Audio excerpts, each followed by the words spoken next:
a tremendous family unit. You always hear the old cliche that it takes a village. The time that I grew up in Elm Thicket, Northpark, from the late 60s, 70s, and 80s, it truly was a village.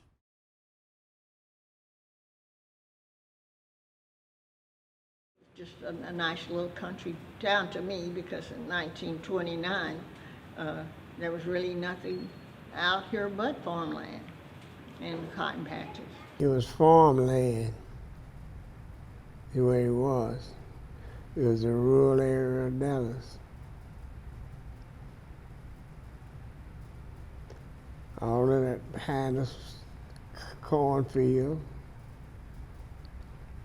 And you had 1, 2, 3, 5 more streets to Lemon. We had a cow, we had our own milk and butter, we had our own chickens, and we killed hogs. My father and uncle did. We just thought that this was just an ideal place, but we lived, it was sort of muddy. We had no paved streets, all the water was well water. And we did this after we moved to 6730 Tyree Street. Of course, there was one fountain, a hydrant, where they got the city water because the school was under construction and they had bought the water in. And this is where people came to buy the big barrels of water for 5 cents a barrel. We counted, I think, when we got started, there was 10, 11, it might have been 13 churches in this two square mile area. It's the school events was very important to us, and our school and our churches was really the activities that we had in the neighborhood. That's all we had. We played all over the place, and we had a good time playing. And there was so much pride in the residents and the streets, different streets. We would actually come together and say, hey, Stiegel is playing Hopkins, or Hopkins is playing against March. So we would play, direct our teams that way. So it was a good time. We played everywhere.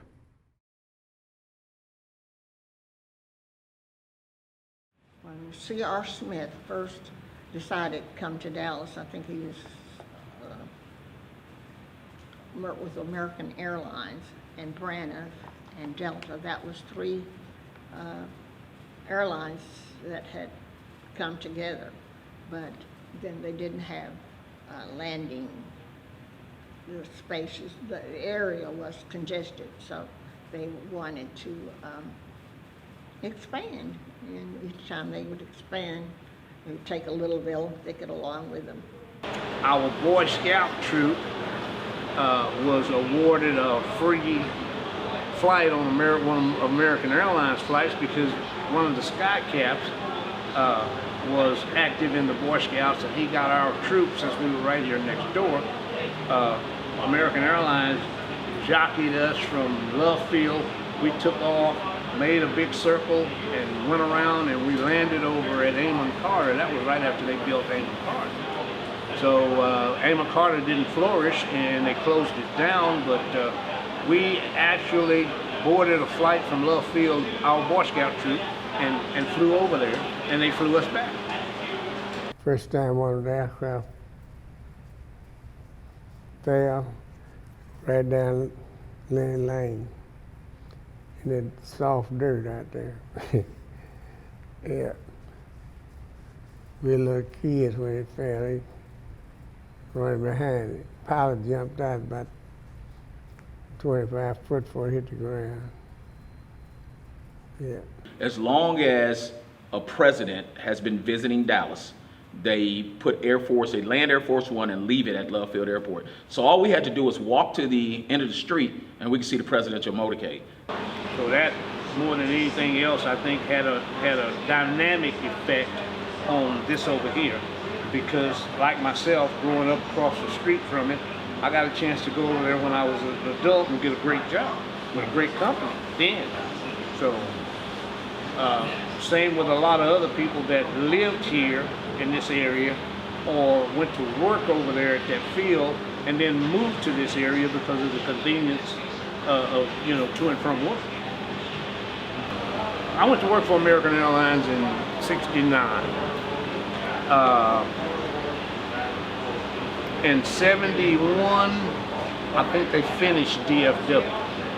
Every airline that occupied Love Field at that particular time, except Southwest, signed an agreement that when they finished DFW, Love Field would basically just almost not exist, except for Southwest. And all of the other major airlines that were here and operating out of Love Field went to DFW.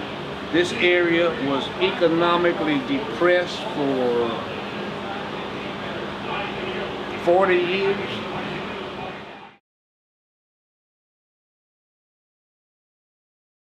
Well, you could get a house for under $15,000. That's a big thing. They was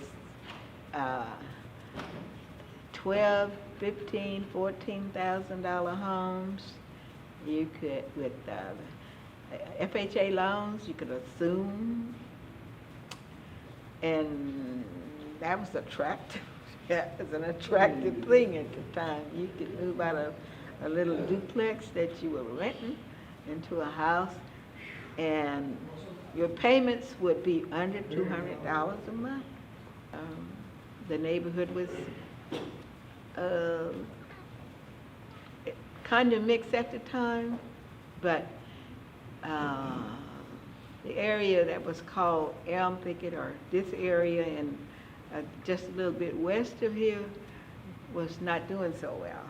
Unorganized, kinda, but a few people who lived here and thought it was a good place to stay began to organize and talk about improving and that sort of thing.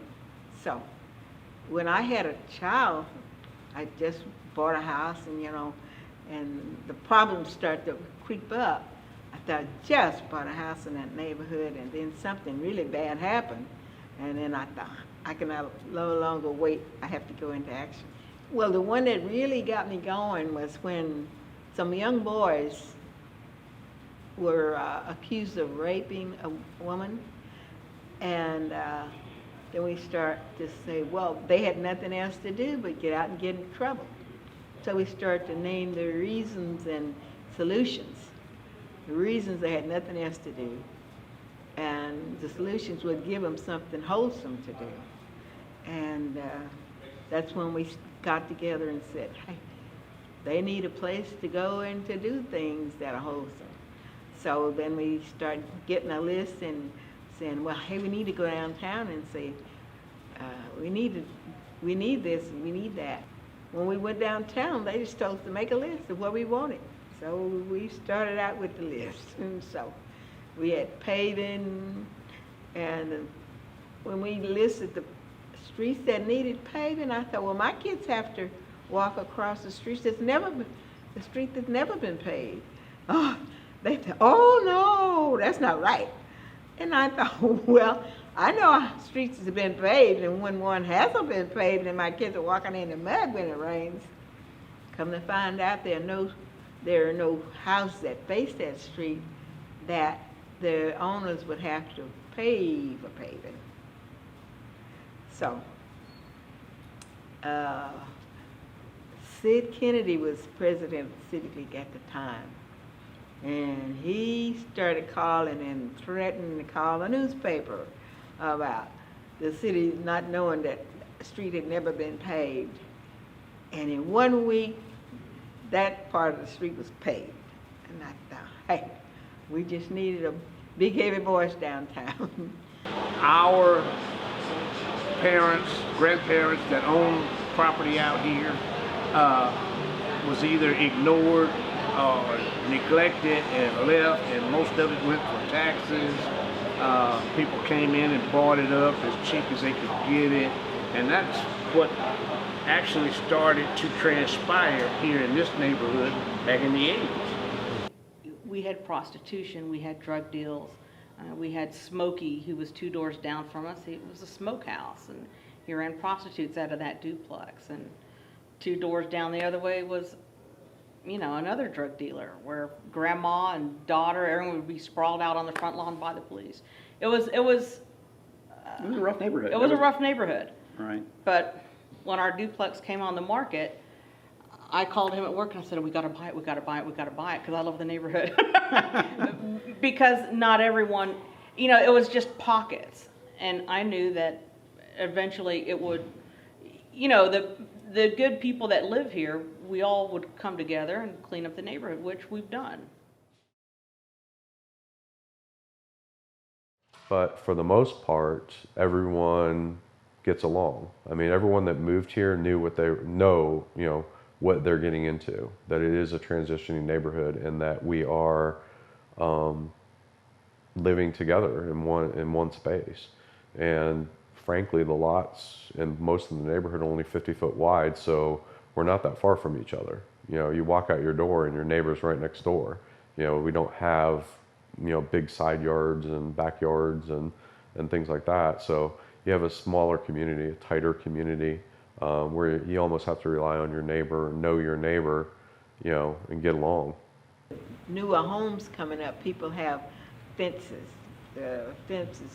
We used to could look out in the neighborhood, see your neighbors if they had clothes on the line, or if the door was open, or something was going along. You could look over the fence, because the fences were chain link fence. You could see right over there. They could see in your yard. You could go outside and talk to each other.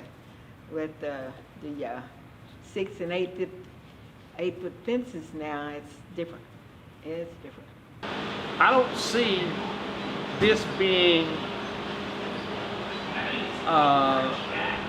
middle class, less than middle class neighborhood anymore after a couple of years ago.